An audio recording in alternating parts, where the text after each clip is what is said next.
bagira ngo twaba turisiza hakabale ngene izina rya gaho kaba akabale Rwanda.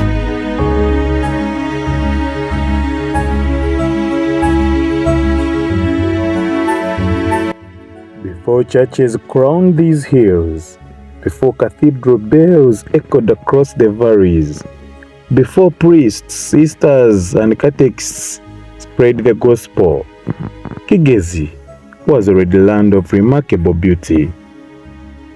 A land of courageous people, a land shaped by rich traditions and deep respect for family, community, and God. Yet one question remained. How did this remote corner of southwestern Uganda become one of the strongest Catholic communities in the country?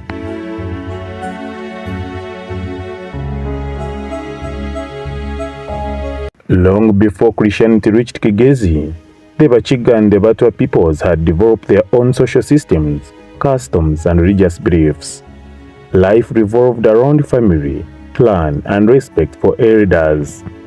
People believed in a supreme creator, while also recognizing the importance of ancestral spirits. Sacred places, rituals, and community traditions shaped everyday life. Although the gospel had not yet arrived, the people already possessed values that would later help them embrace Christianity, hospitality, discipline, respect for authority, and strong family bonds. During the 19th century, the Catholic Church looked toward Africa with renewed missionary zeal. Among the religious communities answering that call were the Missionaries of Africa, popularly known as the White Fathers, founded by Charles Lavigeli in 1868. Their mission was simple but demanding: to proclaim the gospel, to educate, heal, and live among the people. Unlike many missionaries of the time, the White Fathers learned local languages, respected African cultures, and trained local catechists to become the first evangelizers. Abwatata kuba mushomesa kandi ubwo tuna abasatradoti b'abajungu bari kurambura emyanya yo kuramizamo itari yemwe nemwe nanye nkatunga umugisha abafatha abo b'abajungu kubabere bijo owitu okushomesa abakristo abo kutaha aha mwanya ogwa abafatha babere ni bataho nabo kandi nshira kubayamba aho niho banshabire bamburize ngo gitani nokunda kuzo mu seminariyo naje ntubuzima ninchikunda munonga bwanyuma babuza tata na wikiriza nacho ngena unaona tungide chance yo kuzo mu seminariyo. Reaching Kigezi was never easy. The region was isolated. Roads hardly existed. The terrain was mountainous. Travel often meant walking for days through forests, valleys, and steep hills. Yet the missionaries persevered. Step by step, village by village, they carried the gospel into one of Uganda's most rugged regions.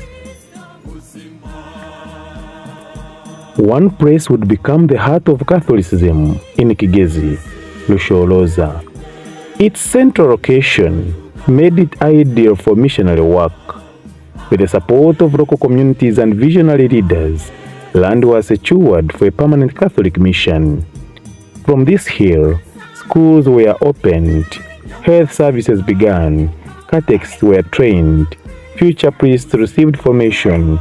The foundations of what would later become the Diocese of Kabale had been laid.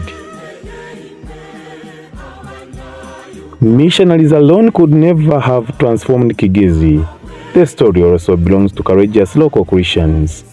Among the remembered pioneers was Paul Ngorogoza, whose generosity and commitment helped the church establish itself at Rushoroza. Many others donated land. They built churches using local materials. They carried bricks by hand. They welcomed priests into their homes and became catechists. Without them, the church would never have flourished. Local catechists became respected leaders. The church became deeply rooted in the everyday life. Soon, one mission station could no longer meet the growing needs to the faithful. A new chapter was approaching.